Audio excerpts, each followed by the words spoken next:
Today, it's Texas Tech and West Virginia. And now, with all the pregame analysis from the best, this is KMAC Red Raider Nation's Countdown to Kickoff, sponsored by Terry County Tractor. Good morning and welcome into Red Raider Nation's Countdown to Kickoff. David Collier here in the KMAC studios. Our man Eric Kelly is in Morgantown, and for the next half hour, we get you ready for Texas Tech and West Virginia this afternoon at 2:30, a game you can see on ESPN2. Coming up, the defense was downright offensive last week. What Keith Patterson's crew needs to do to avoid a repeat later today in Morgantown. Also ahead, our friends from Morgantown join us for a closer look at the Mountaineers in this week's edition of The Breakdown. And later, EverythingLubbock.com's Phil Mayer makes his way into the studio for another edition of Phil in the Blanks. All right, let's get to it. The 11th all-time meeting between these two schools. West Virginia leads the series with 6 wins, but Texas Tech has won the last 2 meetings with Matt Wells as the Red Raiders head coach. Last year, had to do so with a backup starting at quarterback. He'll have to do the same today if he's going to get a win after Tyler Shuck went down with a broken collarbone in last week's loss to the Texas Longhorns. He'll be on the shelf for at least 6 weeks. It was Henry Colombi that made that start against the Mountaineers last season. His first as a Red Raider. He'll be in that role again today. The former Utah State transfer should be more prepared than most to step into this role after making 4 starts for the Red Raiders a year ago. I think Henry's excited about the challenge, and we're certainly confident in Henry, not based on last year or anything, but just based on who he is, what he's been since he's been at Texas Tech, what he has done last year, but also how he came in and was prepared to play against Texas last week.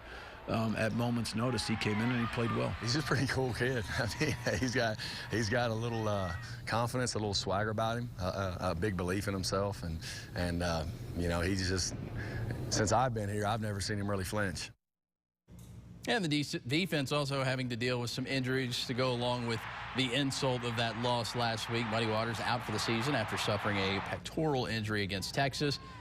As for that insult, 70 points, no punts for the Longhorns pretty much sums it up. Numbers Keith Patterson and company have no desire to repeat today against Neil Brown's Mountaineer offense.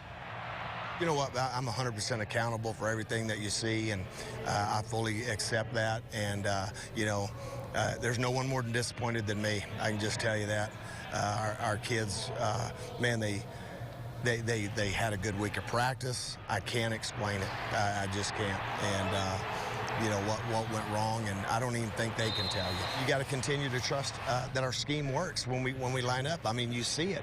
There's times of just absolute great execution, even in the first 3 games, and then you see lapses of breakdowns. So, you know, we just got to work through that and become a more mature defense and a more consistent defense. Yeah, this is a Texas Tech defense that has held West Virginia under 28 points in the last 2 meetings, including that 38-17 win 2 years ago in Morgantown. Our Eric Kelly was there then. He's there now and joins us with more. Eric? Well, David, I think most people can agree that last week for Texas Tech football on the field, it was just awful all the way around. And sometimes you would assume it might be a little bit difficult to move on mentally, especially following a beatdown of that magnitude. But for these Red Raiders, that seems to be the only option, even with the prospect of playing a 2-loss West Virginia team.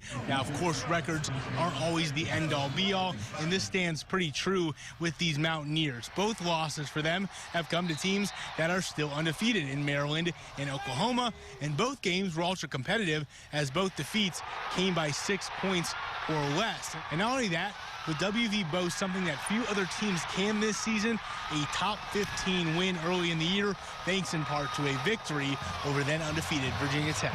I think that the schedule is more challenging for us, just as who we've got to play. But, you know, I like how our guys are playing. I didn't like how they played week 1. I didn't like how they played at points during week 2, but week 3 and 4, man, we played at a really high level, you know, and a really high level And so we've got to continue to maintain that. And momentum not the only thing going against the Red Raiders this weekend, because as you can tell, this game will be played in West Virginia. So on the road, a place where Matt Wells has had little to no success as the Texas Tech head football coach, 1-10 in true road games during his tenure.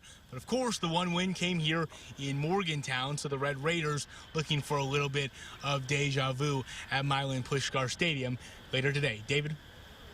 All right, appreciate it, Eric. Now we bring in Phil Mayer for another edition of Fill in the Blank. Phil, a lot to get right for this Texas Tech defense, obviously, after last weekend, but you think the biggest challenge going forward for this group is blank. Replacing Marquise Waters, and you mentioned it earlier, Tyler Shuck is the injury that'll get most of the headlines this week, but the Red Raiders also lost a pretty valuable piece on the defensive side of the ball in Waters. The man they call Muddy came over from Duke, where he was coached by current secondary coach Derek Jones. So he was already familiar with how Jones wants his DBs to play, and we already saw him make one game-changing play with that momentum-swinging pick six he caught against FIU.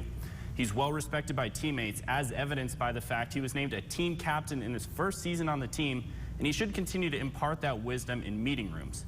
But he'll have to be replaced on the field, and Matt Wells named Adrian Fry and Dadrion Taylor Demerson as a couple players who could fill in for Waters. Taylor, or Rabbit, as I continue to let these nicknames fly, was one of the few bright spots in that ugly game in Austin, catching an interception and breaking up 2 passes. But Waters' experience and playmaking will be missed back there at safety. I'll be watching today to see who gets those snaps and what they do with them. Yeah, most important, maybe they're consistent with them as well. Matt Wells said Taylor did look great, but there were also times he didn't look so great. But it wasn't just him, right? No, yeah, definitely not when you get 70 points on Yeah, right. It was a team effort, unfortunately, there. All right, time for our first break here on Red Raider Nation's Countdown to Kickoff. Still to come, Phil rips the whiteboard from Eric's hands and returns for another edition of Board Games coming up. After that, or after the break, though, we are joined by Nick Farrell from the Gold and Blue Nation for a breakdown of the Mountaineers.